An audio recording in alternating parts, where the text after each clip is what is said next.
Hello guys, সবাই কেমন আছেন? আশা করি অনেক ভালো আছেন। আমিও ভালো আছি আলহামদুলিল্লাহ। ঈদের ছুটিতে বাড়িতে আসলাম। আসলে ছুটিও শেষ, চাকরিজীবী মানুষ, এখন চলে যেতে হবে। আর যাওয়ার পথে আর কি আম্মু কাঁঠাল আম যা দেয় আর এই ভিতরে এই ব্রিদিং, আমি বলছি যে এতগুলো কেন জিনিস দিচ্ছেন? উনি বলতেছে যে এখন তো চাকরি করি, বাড়িতে থাকি না, এগুলো নিয়ে বাসায় নিয়ে খাওয়ার জন্য। তা আর কি আম্মু অনেক মন খারাপ করলো যাওয়ার সময়, অনেক কান্নাকাটি করলো। আমি বলছি যে মন খারাপ করে লাভ নেই, পুরুষ মানুষের জীবন, চাকরি তো করতে হবে। যাক, অবশেষে আমি আমার গন্তব্যে ছুটলাম। আমাদের রোডটা আসলে অনেক দিন অবহেলিত ছিল, এখন আলহামদুলিল্লাহ ফাঁকা হচ্ছে। তা আমার সাথে আমার আব্বু বলতেছে বাজার পর্যন্ত যাবে, আমাকে দিয়ে আসবে। আমি বলছি যে আচ্ছা ঠিক আছে চলেন।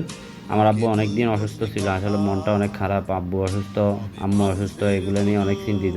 কারণ আমি এখন আসলে চাকরি করি, যেহেতু তেমন একটা ছুটিও পাই না যে আসি আব্বু আম্মুকে একটু সময় দিব, বা ওনাদের আমাদের ফ্যামিলিতে টুকটাক একটু কাজ আছে, ওগুলো এখন আব্বু তুলে তো আসলে করাই যায় না আব্বুকে দিয়ে। আব্বু অনেক অসুস্থ, আমি নিজেই আসি, যা পারি করে দিয়ে আসি।